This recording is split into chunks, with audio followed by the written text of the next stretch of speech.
अस्सलामुअलैकुम। South Today Eid special program के साथ मैं हूं फ़िज़ा मरियम। नाज़रीन, मेरी और साउथ टुडे की जानिब से आप सबको दिली ईद मुबारक। नाज़रीन, ईद का त्यौहार एक ऐसा त्यौहार है जो अपनों के साथ मनाया जाता है, लेकिन हमारे मुआशरे का एक अहम जुज़ हैं डिफरेंटली एबल्ड पर्सनस, जिनको हम किसी तौर भी फरामोश नहीं कर सकते। दुनिया भर में 1 अरब से ज़ायद आबादी ऐसी है जो किसी न किसी माजूरी का शिकार हैं और डिफरेंटली एबल्ड हैं। आज हम ईद मनाने आए हैं सोसाइटी फॉर स्पेशल पर्सनस के सेंटर में, और मेरे साथ इनकी चेयरपर्सन जाहिदा कुरैशी मौजूद हैं। इनसे जानते हैं कि डिफरेंटली एबल्ड हजरात जो हैं अपनी ईद कैसे मनाते हैं, अपने त्यौहार कैसे मनाते हैं। जी जाहिदा, अस्सलाम वालेकुम। वालेकुम अस्सलाम। ईद मुबारक आपको। एक तो बहुत ईद मुबारक। कैसी हैं आप? आपको भी ईद मुबारक। मैं बिल्कुल ठीक हूँ, अल्लाह का शुक्र है। अच्छा, ईद के हवाले से बताइए कि कैसे ईद सेलिब्रेट करते हैं सेंटर में, क्या गहमा गहमी होती है। मुझे नज़र आ रहा था जब मैं आई थी सुबह, बहुत चहल पहल थी। इवन हमारे घरों में इतनी चहल पहल नहीं होती क्योंकि यहाँ पे बहुत ज़्यादा लोग मौजूद हैं, तो एक फ़ैमिली की तरह फ़ील आई मुझे। कुछ बताइए। जी फ़िज़ा, बिल्कुल उसी तरीके से जैसे कि आम अफराद ईद को सेलिब्रेट करते हैं, हम भी उसी तरीके से फ़ील करते हैं। और मतलब ईद के सेलिब्रेशंस में रमज़ान शरीफ के रोज़े रखते हैं हम तमाम अफराद बहमज़री, और साथ ईद की सेलिब्रेशन, ईद के कपड़े नए पहनना, और साथ उसको उसी तरीके से एंजॉय करते हैं जैसे बाकी लोग। जबकि जहाँ तक मेरा ताल्लुक़ है, मैं कोशिश करती हूँ मेरा ज़्यादा टाइम अपने सेंटर में गुजरता है अपने इन दोस्तों के साथ, तो ज़्यादातर जो सेलिब्रेशन है इनके साथ होती है। आज भी हम सब लोग इकट्ठे हुए हैं ईद सेलिब्रेशंस के हवाले से। अच्छा, ईद से पहले चांद रात होती है और मुझे बहुत बड़ी तादाद में यहाँ पर ख़वातीन और बच्चियाँ, लड़कियाँ यहाँ पर मौजूद थी। तो कैसे चांद रात मनाई जाती है? क्योंकि लड़कियों की चांद रात की एक्साइटमेंट बहुत ज़्यादा होती है। ये मेहंदी लगवानी है, चूड़ियाँ लेनी है, तो उसका भी कोई एहतमाम किया जाता है? हमारी बहुत सी बच्चियाँ ऐसी हैं जो माशाल्लाह बड़ा अच्छा क्राफ्ट का काम जानती हैं और वो मेहंदी बड़ी अच्छी लगाती हैं।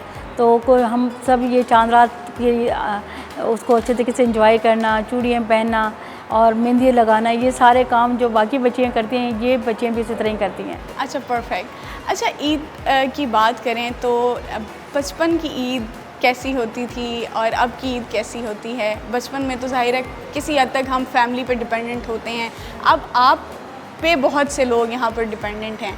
कैसा लगता है अब इतना डिफरेंस? बचपन में सारी जो तैयारियाँ थी वो वालदा अम्मी करवाती थी, वही मतलब कि चूड़ियाँ लेकर आना, कपड़े बनाना, और क्या कहते हैं जो रिस्पॉन्सिबिलिटी कल अपनी वालदा की महसूस होती थी आज ख़ुद पर महसूस होती है। और कैसा लगता है? अब जिस तरह मेरी वालदा मेरे लिए ईद को सेलिब्रेट करती थी, और इसी तरीके से अब इनके साथ ईद सेलिब्रेट करना मुझे बहुत अच्छा लगता है। अच्छा, और सेंस ऑफ रिस्पॉन्सिबिलिटी, और इतने सारे आपके बच्चे हैं जो आपकी फ़ैमिली है, इतनी ख़वातीन, इवन यहाँ पर मर्द हजरात भी जो हैं वो भी आपकी फ़ैमिली हैं, तो इस फैमिली को कैसे ईद पर लेके चलती हैं? कुछ स्पेशल करती हैं इनके लिए? ईद के त्यौहार पे कुछ स्पेशल हो रहा होता है? ख़ास हम कोशिश करते हैं कि जितने भी बच्चे इनके कपड़े नए बने, इनको ईद के हवाले से चूड़ियाँ हैं, मेहंदी हैं, ये चीज़ें दें। और आज जैसा कि हमने हर यहाँ पे अपने जो ईद के हवाले से 10-10 हज़ार रुपये ईदी भी दिए इनको सबको माशाल्लाह से, तो सब लोग बहुत खुश हैं और बहुत एंजॉय कर रहे हैं। तो यही खुशियाँ हैं जिससे ज़िंदगी अच्छी लगती है। अच्छा, बचपन में तो 5-10 रुपये, 50 रुपये ईदी मिला करती थी। अच्छा, बचपन में ईदी मिलती थी आपको? बचपन में ईदी मिलती थी। अच्छा, ईदी मिलती थी, कैसा लगता था? और अब ईदी देती हैं तो एक बहुत बड़ा डिफरेंस है। अब ईदी कितने लोगों को देती हैं और लेती कितने लोगों से थी? बचपन का तो दायरा थोड़ा महदूद होता है, माँ बाप, बहन भाई और मामू, चाचा, ये सारे फैमिली मेम्बर्स ईद दे रहे होते हैं, और दोस्त अहबाब। और अब जो है अब कोशिश यही होती है, क्योंकि ये सारे के सारे मतलब ये कि बहुत सी पॉवर्टी और लाइन के करीब है ये सारे दोस्त, तो कोशिश ये करते हैं कि अच्छी इनको ईदी दें ताकि वो उसको आगे भी अपने किसी और दूसरे मामलात में भी खर्च कर सकें, अपनी एजुकेशन पे, अपने अच्छे क्लोथिंग के ऊपर, अपने खाने पीने पे, अपनी हेल्थ के ऊपर। तो इस तरह से फिर एक कोशिश करते हैं दोस्तों के साथ मिलकर एक अच्छी ईद इनको मिले और उसको काफ़ी देर तक ये लोग एंजॉय करते रहे। नहीं, बिल्कुल परफेक्ट। और हमें यहाँ पर नज़र भी आ रहा है ये जितनी खुशी और जितने जोशो खरोश से ये सब ईद मना रहे हैं, बहुत जो है ना खूबसूरत है ये देखना। अच्छा, बचपन में सभी शरारती होते हैं, आप भी शरारती होंगी बचपन में। कोई शरारत बचपन की किसी ईद पे उस शरारत की वजह से कभी मार पड़ी हो या कभी बड़ी डांट पड़ी और वो अभी तक भूली ना हो? बचपन की शरारतें तो बस यही कि बचपन बिल्कुल ऐसा होता था जैसे कि आम बच्चों की तरह हर काम करने की कोशिश करना, हर खेल जो बच्चा खेलता हम भी कोशिश करते थे उसका हिस्सा बने।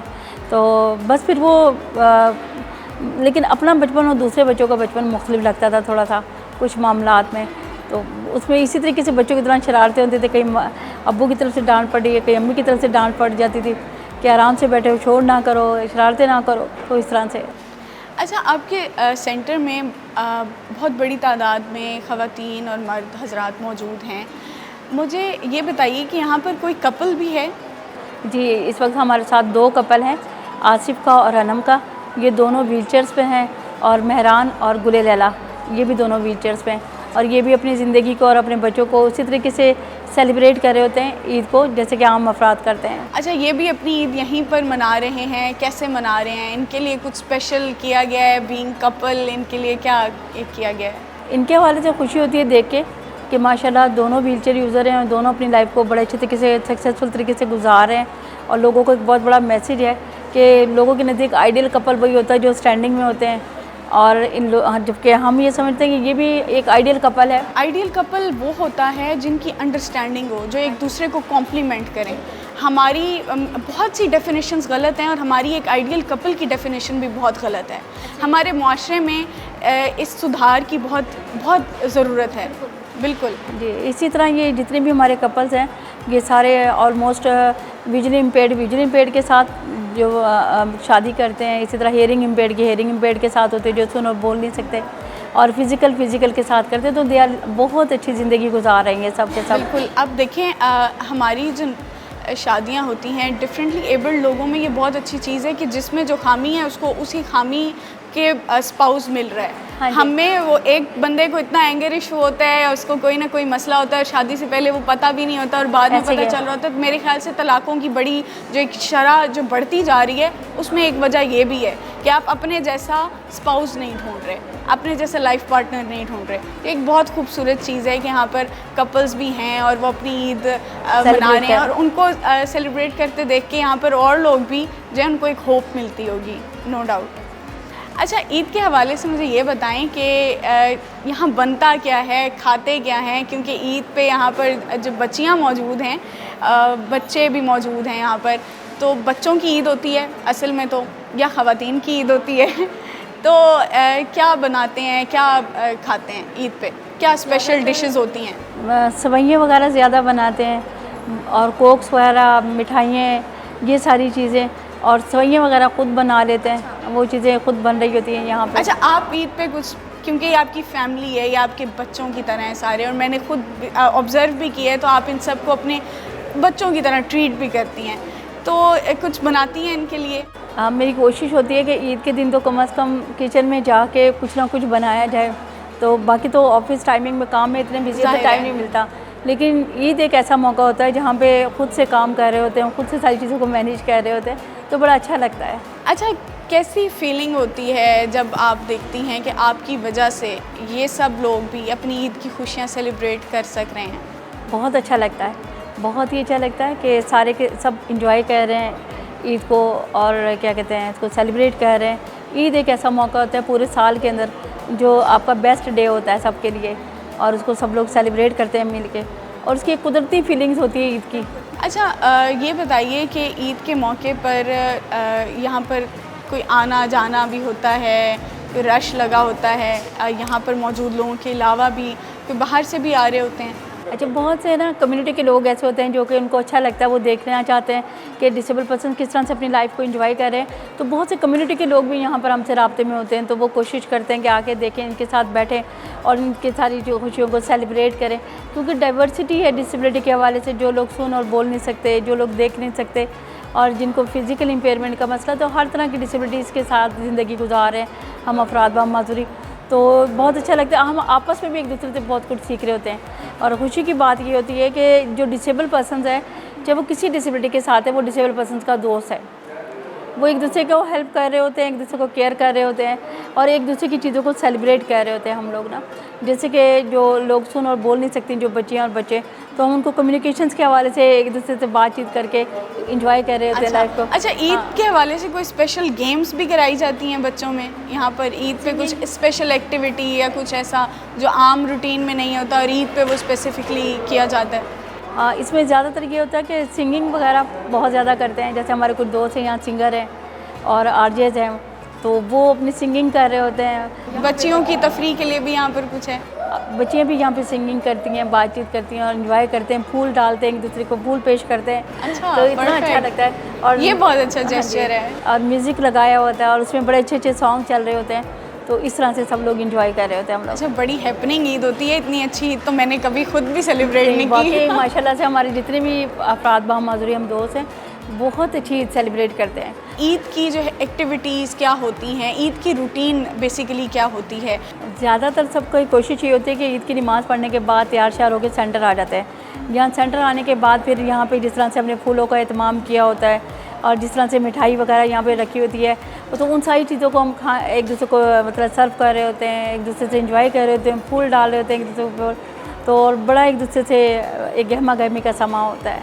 अच्छा, परफेक्ट। अच्छा, यहाँ पर बच्चियाँ भी कुछ बनाती हैं, कुछ कुकिंग करती हैं? बच्चियाँ बिल्कुल यहाँ पे जितनी भी हैं हमारी, इवन चाहे वो विजुअली इम्पेयर्ड भी हैं, देख नहीं सकते, लेकिन उनकी भी कोशिश होती है कि किचन में जाके कुछ ना कुछ बनाएं। अच्छा। और जो हेयरिंग इम्पेयर्ड हैं वो तो माशाल्लाह काफ़ी परफेक्ट होती हैं, लेकिन हमारी बहुत सी बच्चियाँ ऐसी हैं जो व्हील चेयर पर बैठ के इतना अच्छा खाना बनाती हैं सारा का। अच्छा ज़ाहिदा, मैं भी दंग हूँ ये देखकर, और लोग भी ये जानना चाहेंगे कि आपको ये आइडिया कैसे आया, आपने ये सेंटर कैसे बनाया? किसी भी किस्म की आप डिसेबिलिटी का शिकार होते हो तो लाइफ थोड़ी डिफरेंट होती है। आप इतने लोगों की उम्मीद कैसे बनी, इतने लोगों का सहारा कैसे बनी? आपने इतने लोगों को एम्पावर किया है, आप नो डाउट बहुत बड़ी बात है। कैसे ये आइडिया आया आपको और इसको परसीव करने में कितनी मुश्किलात आई? बस जो बुनियाद बनी वो डिसेबिलिटी थी, डिसेबिलिटी ने ही सारे रास्ते दिखाए हैं।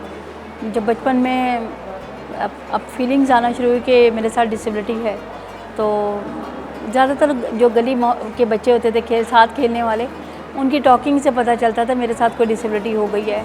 और डिसेबिलिटी से बढ़कर मुझे फीलिंग्स ये आती थी कि मेरे साथ कोई हादसा हो गया है, मैं कोई ऐसी ज़िंदगी है मेरे पास जो बहुत कोई मुश्किल ज़िंदगी है, जो मैं कभी नहीं जी सकूँगी, ना गुजार सकूँगी। तो ये एक तरह का खौफ क्रिएट हो जाता है एक डिसेबल पर्सन के साथ ना।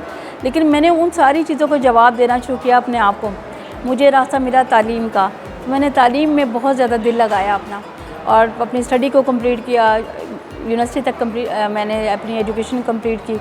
और उसके बाद फिर मुख्तलिफ मराइल से गुजरने के बाद फेलोज़ ने साथ दिया या टॉन्ट्स की, कैसा सफ़र था तालीम का? क्योंकि जहाँ पर बहुत सपोर्टिव दोस्त होते हैं, क्लास फेलोज़ होते हैं, वहाँ पर कुछ लोग एविल भी होते हैं, नो डाउट। तो कभी इस तरह की किसी उसका भी शिकार नहीं है? एक्सेप्टेंस का थोड़ा मसला था जब स्कूल में गई हूँ उस लेवल पे कि टीचर्स के लिए, प्रिंसिपल्स के लिए बड़ा एक ऑड सा था कि डिसेबल बच्चा है तो ये किस तरह से पढ़ेंगे, किस तरह से मैनेज करेंगे, क्लास में कैसे बैठेंगे, इनको कैसे बिठाया जाएगा, इनको वॉशरूम कैसे लेके जाया जाएगा, ये बहुत सारे सवाल उनके पास होते हैं। तो उन सब का जवाब दिया और उसमें तालीम में अपना मतलब कि मैंने हिस्सा लिया। और फिर शुरू में तो उनको भी वो मेरे से डिस्टेंस में रहते थे, लेकिन फिर आहिस्ता हम सब एक दोस्त बन गए एक दूसरे के, वही टीचर वही स्टूडेंट फिर मेरे केयर टेकर बन गए, फिर फैमिली थोड़ी पीछे चली गई और वो लोग फ्रंट पर आ गए। परफेक्ट। अच्छा, ये होता है आप शुरू में कहीं पे भी एडजस्ट हों, कोई भी नई चीज़ हो, उसको हमें अडेप्ट करने में बहुत टाइम लगता है, लेकिन वो कुछ टाइम बाद अपने इखलाक से इंसान ना अपनी जगह खुद बनाता है। और नो डाउट आपका जितना अच्छा इखलाक है आपने अपनी जगह बना ली। अच्छा, मुझे ईद के हवाले से बताएं कुछ ऐसा, कुछ हमारे देखने वालों को कि उनको ना मालूम हो और जो डिफरेंटली एबल्ड लोग उनसे भी बेहतर करते हैं। अल्हम्दुलिल्लाह हम सारे के सारे मेजॉरिटी यहाँ पे जो पर्सन विद डिसेबिलिटीज़ हैं वो सब हाईली क्वालिफाइड है या टेक्निकली बहुत साउंड है, अपने हाथ का हुनर बहुत अच्छा है उनके पास, और फिर इसके साथ वो एक नॉर्मल लोगों की तरह, एक कपल की तरह भी ज़िंदगी गुजार रहे हैं। इनमें से बहुत सारे अफराद बामाज़ुरी, तो ये चीज़ें सोचे जो है ना कि ये डिसेबल है, ये ज़िंदगी नहीं गुजार सकता, ये सर्वाइव नहीं कर सकता, ये एक लिमिटेड सी बात है। अच्छा ज़ाहिदा, एक और चीज़ मैं यहाँ पर देख रही हूँ कि यहाँ जितने भी मर्द और ख़वातीन मौजूद हैं वो डिफरेंटली एबल्ड हैं, माजूर हैं, लेकिन जो बच्चे हैं छोटे वो नॉर्मल हैं। जी अल्हम्दुलिल्लाह हमारे पास इस वक्त 2 कपल हैं, दोनों के बच्चे नॉर्मल हैं। हाँ, ये सोच है इंसान की ना, डिसेबिलिटी कहीं भी हो सकती है, किसी भी वजह से हो सकती है। इसको किसी की भी चीज़ के साथ रिलेट नहीं करना चाहिए और इस खौफ के साथ हम शादियाँ ना करें बच्चों के आगे कि ये डिसेबल हैं तो इनके बच्चे भी डिसेबल होंगे, ऐसा नहीं है। अच्छा ज़ाहिदा, ईद के हवाले से एंड पे क्या प्रोग्राम में हमारे नाज़रीन को क्या मैसेज देना चाहेंगे? ईद सबकी है अल्हम्दुलिल्लाह, और हम अफराद व माजूरी भी उसी तरीके से ईद सेलिब्रेट करते हैं, अपनी फैमिली सपोर्ट के साथ, अपनी कम्युनिटी सपोर्ट के साथ, हमारी अपनी कम्युनिटी के साथ जैसे कि बाकी अफराद करते हैं। तो किसी भी चीज़ को मतलब कि टैबूज़ नहीं बनाना, हमने ये बनाना है कि ये सोचना है कि ये सब मुकम्मल इंसान है और सबकी मुकम्मल ज़िंदगी है, लेकिन उसको खूबसूरत बनाने के लिए हमारी राह में जो रुकावटें हैं उनको दूर कैसे करना है। मेरे कहने का मतलब है कि अगर ज़्यादा से ज़्यादा लोगों के पास व्हीलचेयर्स होंगी तो वो इंडिपेंडेंट होंगे, वो व्हीलचेयर से उसकी सेहत अच्छी होगी, उसका रोज़गार अच्छा होगा, तालीम अच्छी होगी। तो बेसिकली जो डिसेबिलिटी है वो व्हीलचेयर का ना होना है। जिस्मानी माजूरी हमें इतना परेशान नहीं कर रही होती, हमें परेशानी उस वक्त होती है जब हमारे पास सहूलतें नहीं होती। व्हीलचेयर के हवाले से भी आपने रिसेंटली भी काफ़ी व्हीलचेयर्स तकसीम की भी जाती हैं आपके सेंटर के तवस्सुत से, क्या कहना चाहेंगी इस हवाले से? और अपने कुछ अगर हाईलाइटेड प्रोग्राम्स के बारे में बताना चाहें तो वो आप जल्दी से बता दें क्योंकि हमारे प्रोग्राम का टाइम ख़त्म हो रहा है। Thank you so much. यहाँ पे हमारे ये वोकेशन सेंटर है, जहाँ पे हम अफराद व माजूरी के मुख्तलिफ हुनर सिखाते हैं और फिर हुनर सिखाने के साथ आगे इनको रोज़गार की अपॉर्चुनिटी देते हैं। दूसरा, यहाँ पे कस्टमाइज़ व्हीलचेयर मैन्युफैक्चर होती हैं अफराद व माजूरी के मुताबिक। तो इस वक्त तक 5000 व्हीलचेयर दे चुके हैं और 500 व्हीलचेयर्स अभी रेडी हो रही हैं जो कि ईद के बाद हमने डिस्ट्रीब्यूट करनी है। बहुत शुक्रिया ज़ाहिदा, बहुत अच्छा लगा आपसे बात करके, आपके साथ ईद सेलिब्रेट करके। Thank you so much. Thank you so much. Thank जी, तो नाज़रीन, इसी के साथ ही हम अपने इस प्रोग्राम का इख्तिताम करते हैं। उम्मीद करती हूँ आपको हमारा आज का ये Eid show, Eid special program पसंद आया होगा और आपने बहुत कुछ सीखा होगा डिफरेंटली एबल्ड लोगों के हवाले से, उनकी ज़िंदगियों के हवाले से और उनकी ईदों के हवाले से। ये हमसे मुख्तलिफ ज़रूर होते हैं लेकिन इतने भी मुख्तलिफ नहीं होते कि हम इनको अपने जैसा ना समझें। दुनिया भर में 1 अरब से ज़ायद अफराद जो हैं डिफरेंटली एबल्ड हैं, लेकिन वो हम में से हैं और वो कुछ ना कुछ अपनी ज़िंदगी में ऐसा कर रहे हैं जो हमसे भी बेहतर है। तो अपनी ईद की खुशियों में और अपने नॉर्मल डेज़ में भी इन अफराद को अपने साथ रखें, इनके साथ अपनी ईदें मनाएं, इनको अपनी खुशियों में शरीक करें। आपकी खुशियाँ भी इससे दोबाला होंगी और इनकी तो खुशियाँ नो डाउट बहुत बढ़ेंगी आपके साथ ईद मनाने से। अपनों को भी याद रखें इस ईद के मौके पर और दुआओं में याद रखिएगा, इन अफराद को भी याद रखिएगा अपनी ईद के मौके पर। खुश रहें। अल्लाह हाफ़िज़।